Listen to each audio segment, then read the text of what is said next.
Hello friends, welcome again on this YouTube channel. In this video, we will talk about some very important points that should be remembered as a student of 10th standard.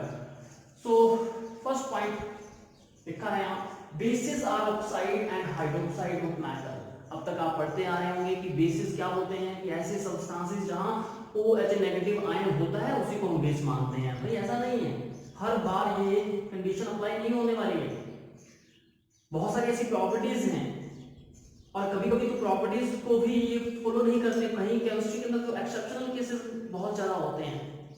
ठीक है, तो आपको point जो है, जो चीजें exceptional होती हैं उनको थोड़ा सा एक्स्ट्रा टाइम देना पड़ेगा, है ना।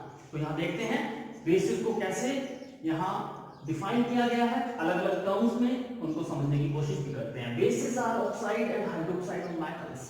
बेसिस क्या होते हैं? Oxide and hydroxide of metals. इस बात को आप अच्छे से याद रखें। जैसे यहां मैंने ऑक्साइड ऑफ मेटल के एग्जांपल लिए हैं। तो कैल्शियम ऑक्साइड, कोई आपसे पूछे तो कि इसका नेचर कैसा है, तो आपने कहना है एसिडिक नहीं है, बेसिक नेचर का है, बेसिक नेचर का है। कैल्शियम ऑक्साइड बेस है, मैग्नीशियम ऑक्साइड बेस है, कॉपर ऑक्साइड बेस है। तो ये जितने भी ऑक्साइड मैंने आपको यहां बताए हैं, these are example of bases, these are the oxide of metals actually. इन सभी एग्जांपल में कहीं पे भी OH नेगेटिव आयन नहीं लिखा है। कैल्शियम हाइड्रोक्साइड तो बेस होता है, बट कैल्शियम ऑक्साइड भी बेस होता है, याद रखिए। Second example, hydroxide of metals are here. Sodium hydroxide, it consist OH negative ion, base, ये तो पता है। Potassium hydroxide, it also having hydroxide ion, that means it is also base. Calcium hydroxide है, magnesium hydroxide है, these are some example of hydroxide of metal. Sodium metal है, potassium metal है, calcium metal है, magnesium metal है। तो मतलब metal, इसमें भी कैल्शियम, मैग्नीशियम, कॉपर सभी मेटल्स हैं। ठीक है, तो ये बार बार मैं ये बात आपको बता रहा हूं कि मेटल्स। लेकिन क्वेश्चन अराइज होता है कि सोडियम हाइड्रोक्साइड, इनके जितने भी मैंने एग्जांपल होता है, इसमें एक एग्जांपल होता है ammonium hydroxide, which nature is shown by this salt ammonium hydroxide. Actually this is weak base, this is the example of weak base. अब भाई हम तो इतनी बड़ी बड़ी बातें कह रहे हैं कि कैल्शियम ऑक्साइड होता है या बेसिस जो होते हैं, these are oxide and hydroxide of metal. इसमें तो कहीं मेटल है ही नहीं। सोडियम मेटल, सॉरी इसमें N जो है नाइट्रोजन है, मेटल नहीं है। हाइड्रोजन है, मेटल नहीं है। ऑक्सीजन और हाइड्रोजन तो नेक्स्ट, यहाँ पे भी मेटल नहीं दिख रही है, तो फिर भी ये बेस है। तो इसको बेस क्यों कहा गया? तो इसमें कहा ammonium hydroxide is not hydroxide of metal, but it is base because like other bases it react with acids to form salt and water. आपको अच्छे से याद होगा कि बेसिस जो होते हैं और एसिड के जितनी भी प्रॉपर्टीज मैंने आपको बताई, वो अच्छे से आपको पता होगी कि जब एसिड या बेस दोनों को आपस में ट्रीट किया जाता है तो वहां हमें सॉल्ट देखने को मिलता है। उस तरह के रिएक्शंस को हम न्यूट्रलाइजेशन रिएक्शन भी कहते हैं। तो ये जो अमोनियम हाइड्रोक्साइड है ना, ये बिल्कुल दूसरे बेसिस की तरह ही अपना बिहेवियर शो करता है, इसलिए इसको भी बेस की कैटेगरी में रखा गया है। तो ये इसमें कहने का मतलब ये है, अमोनियम हाइड्रोक्साइड HCl क्या बनता है? Ammonium chloride and water.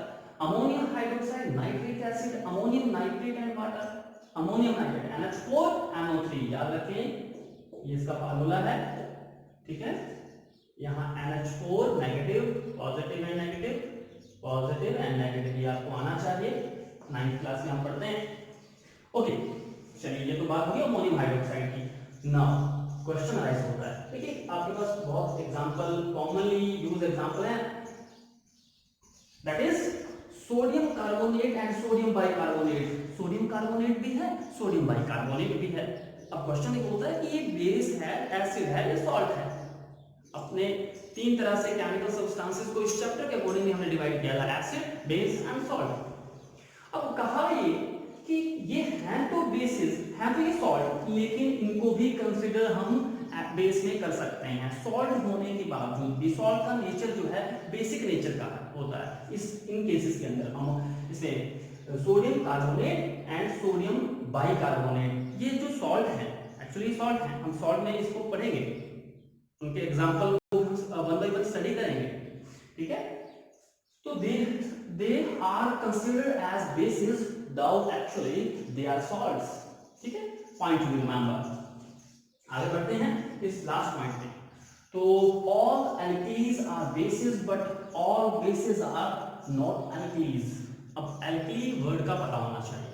एल्कीली means ऐसे बेसिस, ऐसे example of bases which can dissolve in water and produce hydroxide ion।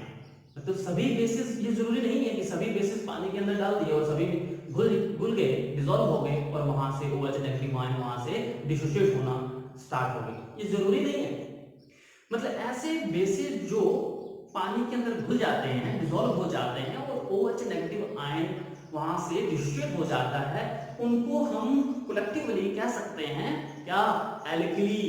तो सभी एल्कीली जितने भी होते हैं वो एक्चुअली बेसिस होते हैं, लेकिन सभी बेसिस एल्कीली नहीं होते, मतलब कि सभी बेसिस जो होते हैं पानी के अंदर डिसॉल्व नहीं होते होंगे, यही बात है। तो these are the points that should be remember all time. थोड़े से डिफरेंट है बात, लेकिन समझनी पड़ेगी।